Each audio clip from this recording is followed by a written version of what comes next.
they living in a dream? That's the way it seems.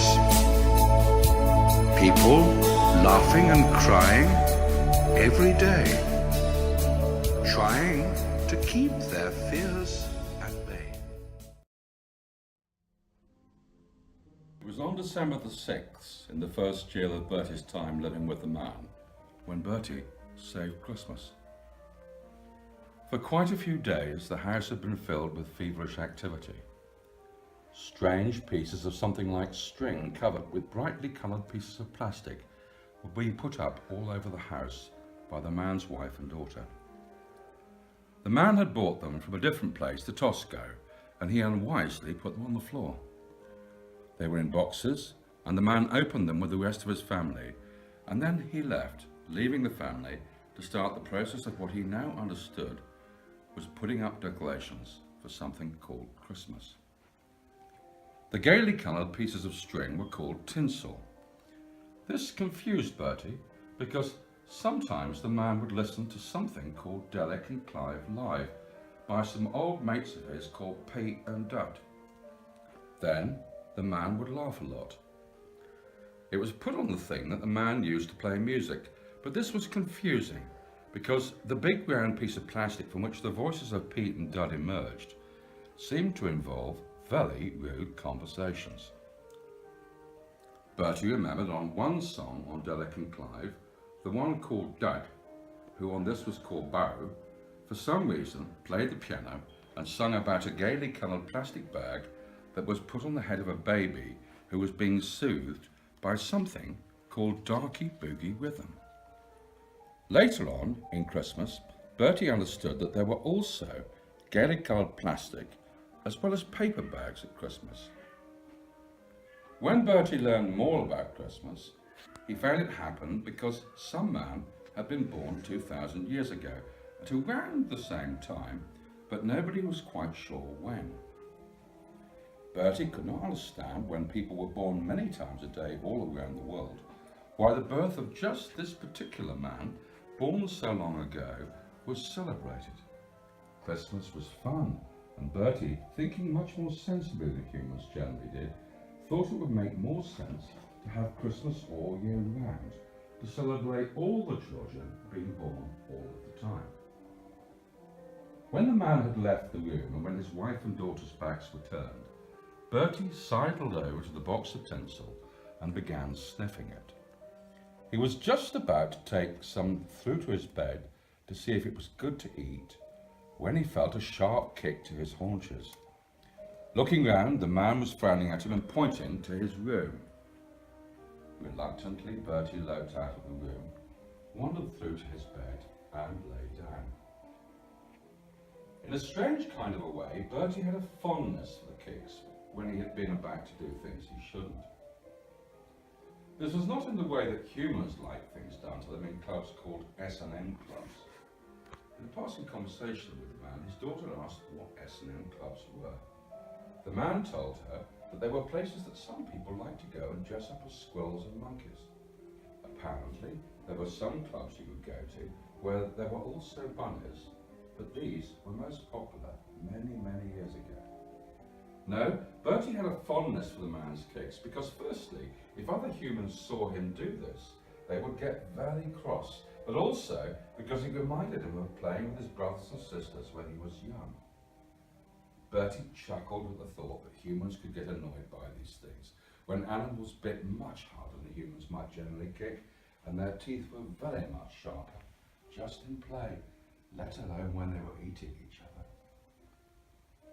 Bertie sometimes would sleep for hours, and if he was not woken by the man with a gentle kick and the words, "Come on, lazy beast," he would often wake up in the middle of the night when the house was quiet and lope slowly round the house, sniffing anything that seemed to have appeared since the last time he did this.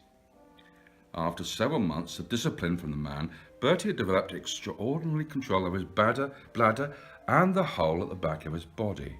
He had learned that anything that came from these was strictly for the garden. He had also learned not to wake the man and ask to go out. These were called rules, and they were the man's.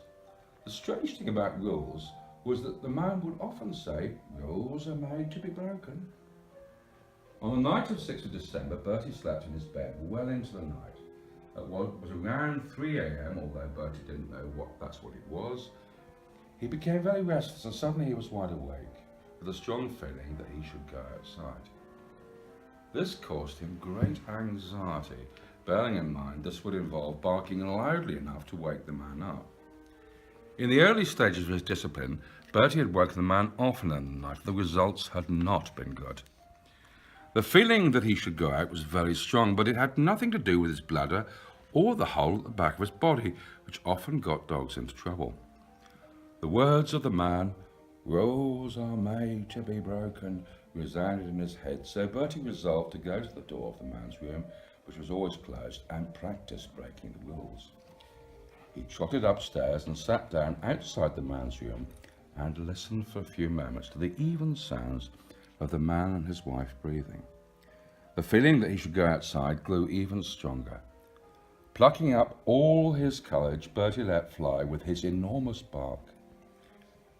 In the silence of the night, his bark, which sounded like a cross between the hound of the Baskervilles and a donkey, sounded quite terrifying even to Bertie. Within seconds, there was a loud curse from inside the room, and then the sound of the man getting up. Then the door opened, and the man, who now looked like a scarecrow, glared at Bertie. Bertie winced and closed his eyes just tight enough for the man to think he had closed them, but leaving them just a little open so he could still see the man. To his surprise, the man nodded, then smiled and began walking towards Bertie. Bertie was very confused, but as the man walked ahead, Bertie followed him to the front door, which the man opened, and Bertie trotted out into the garden with a very strong feeling that something was not at all right. The man left the door open and went back inside while Bertie disappeared into the darkness. Bertie knew exactly where he was going, because his instincts told him where the wrong feeling emanated from. He trotted to the edge of the big lawn in front of the house, which ended in a big slope down to some trees. There he stopped. There was light and a strange noise coming from a small grove of trees that the man had planted a few months ago. There were just a few, and they were very strange trees. They were covered in needles, fat at the bottom, rising to a pointy bit on top. This was where the noise was coming from, and Bertie, with his much sharper senses, could feel the shape of two men who were pulling strange metal things backwards and forwards in the trees, and this was what was making the strange noise. Bertie was so focused now that he was unaware that the man had come out and was standing next to him with a very strange long thing, which later he learned was called a shotgun. These long things were used in much the same way that animals' teeth were used to kill things, except there was no need to chase things first, because with a huge bang, which Bertie assumed must send some teeth, the object it was pointed at would fall down dead as if by magic. The hackles on the back of Bertie's neck were rising and falling like they did when Bertie encountered the burglar earlier in the year, who came through the window in his room because he seemed so friendly when he wasn't at all. This time the man signalled to Bertie to walk beside him, and together they walked quietly up to within a few feet of the men, who continued what they were doing, unaware that now the man pointing the long thing in front of him and Bertie was standing right behind them. "Nice night for collecting some Christmas trees," said the man in that amiable voice that always reminded Bertie of someone he had seen on a television programme. The man was watching while he pretended to sleep, keeping one eye slightly open. That man was called Reggie Cray, and he seemed friendly enough.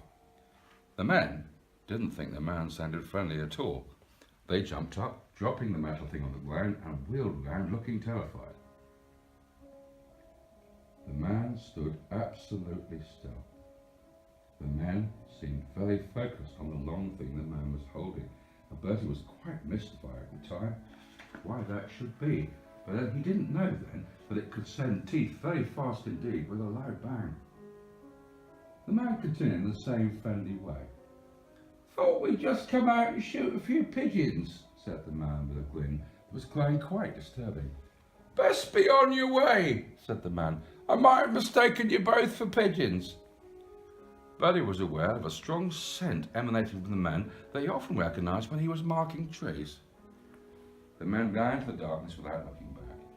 The man laughed and Bertie earned the head and uttered the words, "Rules are made to be broken sometimes." And with that, with the man chuckling to himself, he and Bertie walked back to the house where the man's wife was waiting in some trepidation. "Bertie's just said Christmas," said the man. And Bertie had for now and forever. The man had planted a little grove of Christmas trees, and every year for the rest of Bertie's life, each Christmas one would be cut down and brought into the house to celebrate Christmas.